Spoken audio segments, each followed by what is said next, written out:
Hello साथीहरु, यहाँलाई FT and पीके च्यानलमा स्वागत गर्न चाहन्छु। आजको भिडियो एउटा म्याक्सी कटिङको रहेको छ र सादा म्याक्सी कसरी कटिङ गर्ने यस विषयमा हजुरहरुलाई जानकारी चाहिएको छ भने आजको भिडियोलाई सुरुदेखि लिएर अन्तिमसम्म स्किप नगरी हेर्नु होला अनि मात्र हजुरहरुले यस भिडियोबाट म्याक्सी कटिङ गर्न सिक्नुहुनेछ। साथीहरु नयाँ हुनुहुन्छ भने च्यानललाई सब्स्क्राइब गर्नु होला ताकि मैले बनाएको भिडियोहरु मिस नहुन् र मैले मेरो च्यानलमा यस्तै किसिमका भिडियोहरु अपलोड गर्ने गरिराखेको छु।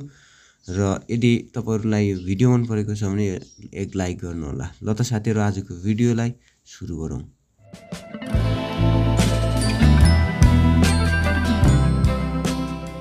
हामी अब यो म्याक्सी कटिङ गर्नतिर गइराखेका छौं।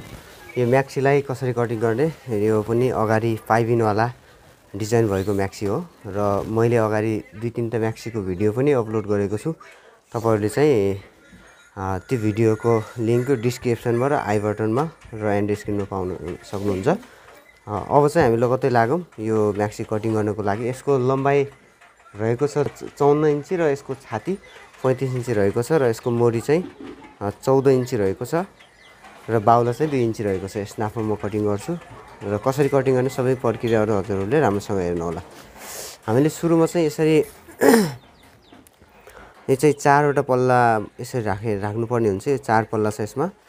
अनि मैले चाहिँ यो कपडा यति ठुलो साइजको मान्छेको लागि चाहिँ 2 मिटर 80-85 सेन्टी जति लगेको छु र हजुरहरूले आफ्नो साइज अनुसार लिन सक्नुहुन्छ है। हामीले सुरुमा यसको कटिङ गर्दाखेरि यसको लम्बाइ कसरी निकाल्ने भन्ने हुन्छ। लम्बाइ निकाल्दाखेरि चाहिँ हामीले माथिको चोलीको भाग चाहिँ 8 इन्ची लिनुपर्ने हुन्छ। चोलीको भाग 8 इन्ची लिँदाखेरि यो 8 इन्चीलाई यता माथि यसमा यो लाइनमा राखेर त्यसपछि यसको फुल लम्बाइ लिने। यसको फुल लम्बाइ कति छ भन्दाखेरि 54 इन्ची यसको लम्बाइ छ। अनि 54 मा यो मार्क दिने, त्यसमा चाहिँ 2 इन्ची हामीले अरु एक्स्ट्रा लिनुपर्ने हुन्छ है फोल्डिङको लागि। यसरी चाहिँ हामी लिनुपर्ने हुन्छ।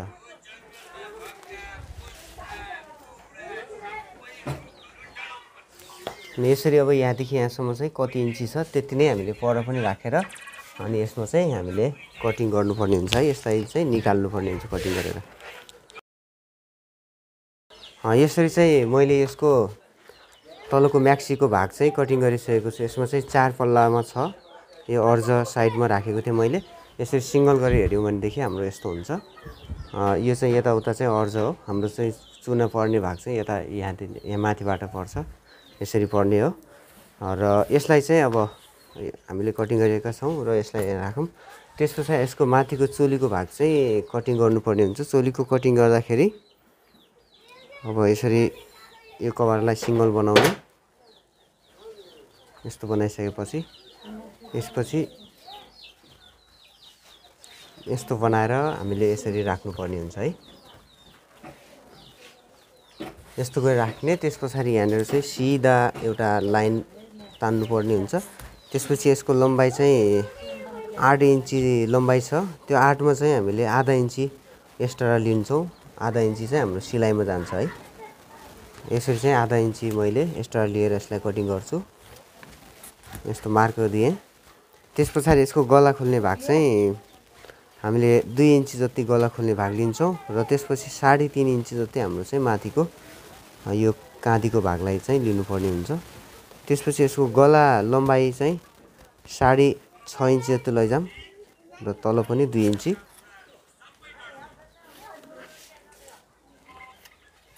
अनि यस्तो बनाएर गोलो गरेर हामीले चाहिँ यसलाई कटिङ गर्नुपर्ने हुन्छ। अनि मैले चाहिँ अगाडि चाहिँ यो इलास्टिक वाला म्याक्सीको चाहिँ भिडियो बनाएको थिएँ र त्यो कुरा चाहिँ युट्युबमा मैले अपलोड गरेको थिएँ, हजुरहरूलाई थाहा छ। र यो भिडियो चाहिँ अलि फरक खालको डिजाइनको हो। त्यसकारणले गर्दा यसमा चाहिँ तपाईहरुले सुरुदेखि लिएर अन्तिमसम्म हेर्नु होला। यसमा चाहिँ हामीले अब छातीको 4 भागको 1 भाग लिनुपर्ने हुन्छ। छाती 35 छ। 35 डिभाइड 4 गर्दाखेरि कति हुन्छ हामीले त्यति नै यहाँ राख्ने। त्यसमा चाहिँ 1.5 इन्ची लुजिङ छोड्ने।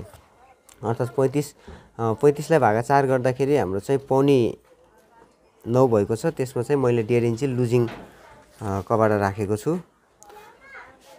त्यसपछि अब यसरी यो भइसकेपछि त्यसपछि यसको चुना राख्ने भागसम्म चाहिँ हामीले 4 इन्ची बराबर, यहाँ किनारदेखि यहाँसम्म 4 इन्ची बराबरसम्म चाहिँ हामीले चुना हाल्छौँ। र यसको सिलाइ पनि मैले हजुरहरूलाई देखाउने छु। त्यो चाहिँ कस्तो प्रकारको हुनेछ त्यो सबै कुराहरू हजुरले विस्तारमा हेर्नुहोला। यसरी यो गरिसकेपछि यसलाई चाहिँ हामीले कटिङ गर्नुपर्ने हुन्छ। यस्तो तरिकाबाट म्याक्सीको माथिको चोलीको भाग कटिङ भएको छ। यस्तो सिङ्गलबाट हेऱ्यौँ भने यस्तो हुन्छ। इलास्टिकवाला चाहिँ खासै यस्तो गरेर कटिङ गरिँदैन, इलास्टिकवाला कटिङ गर्ने छुट्टै तरिका हुन्छ। र अब हामी यसको बाहुला कटिङ गरौँ र लगत्तै हामी सिलाइतिर पनि जानेछौँ।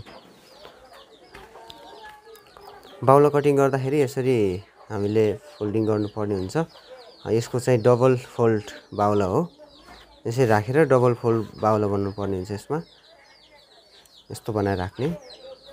यस्तो बनाइसकेपछि यसको मोरी 14 इन्ची छ र त्यो 14 इन्चीको भागा 2 गर्दाखेरि 7 हुन्छ। 7 दुना 14, त्यसमा 1.5 इन्ची लुज छोड्नुपर्ने हुन्छ।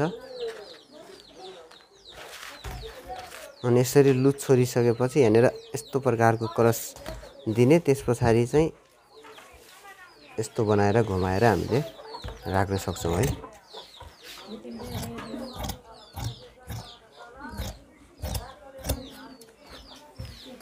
यस्तो तरिकाबाट यो बाहुला पनि कटिङ गर्न सकिन्छ।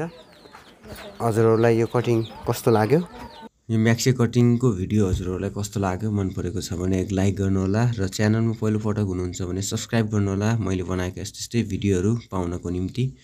ल त साथीहरू, आजको यो भिडियोलाई यहीँ राख्नेछौँ र हामी अर्को आउँदो भिडियोमा भेट्नेछौँ हजुरहरूको माझमा। तबसम्मको लागि बिदा माग्न चाहन्छु। हस्त, धन्यवाद।